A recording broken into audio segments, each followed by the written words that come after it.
Lai cilvēkam būtu enerģija, viņš ēd, kā rezultātā tiek uzņemtas kalorijas.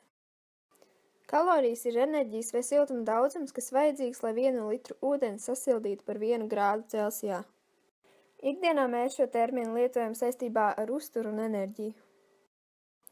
Kaloriju daudzums, kas ikdienā ir jāuzņem cilvēkam, ir atkarīgs no viņa auguma, masas un aktivitātes līmeņa. Neizmantotās kalorijas uzkrājas ķermenī kā potenciālā enerģija, lielākoties kā tauki. Ja grib atbrīvoties no puskilogramu savas masas, ir jāsadedzina apmēram 1,75 reizes vairāk kaloriju nekā uzņem, jo vienā puskilogramā slēpjas apmēram 3500 kaloriju. Kalorijas ir ogļhidrātos, taukos un olbaltumvielās. Tās nav ūdenī, minerālos un vitamīnos.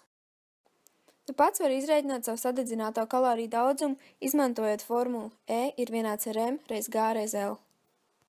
Tikai šādā gadījumā rezultāts būs parādīts džaulos. Tu viegli vari pāriet no kilodžauliem uz kilokalorijām, atceroties, ka 1 kilodžauls ir vienāds ar 0,239 kilokalorijām. Ja 20 minūtes man vajadzētu ātri iet, enerģijas atrastu 30 gramos baltmaizes.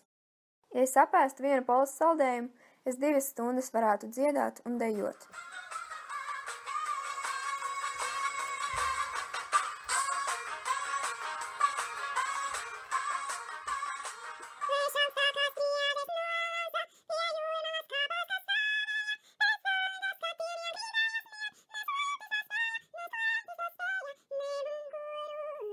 Savukārt, apēdot 54 gramus šokolādes, es 2,5 stundas varētu lēni pastaigāties. Ja es apēstu pusi hesburgeru tortillas, 122 gramus tomātu un 84 gramus greipfrūta, es varētu stundu kopt māju.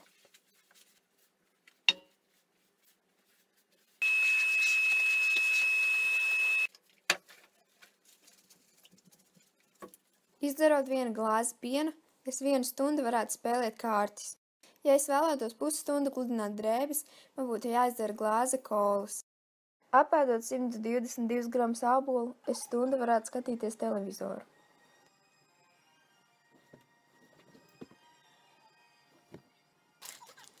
Tomēr es uzņemtu liekas kalorijas, ja televizoru skatīšanās laikā našķotos. Valriekstos ir pietiekama enerģijas, lai varētu gulēt 8 stundas.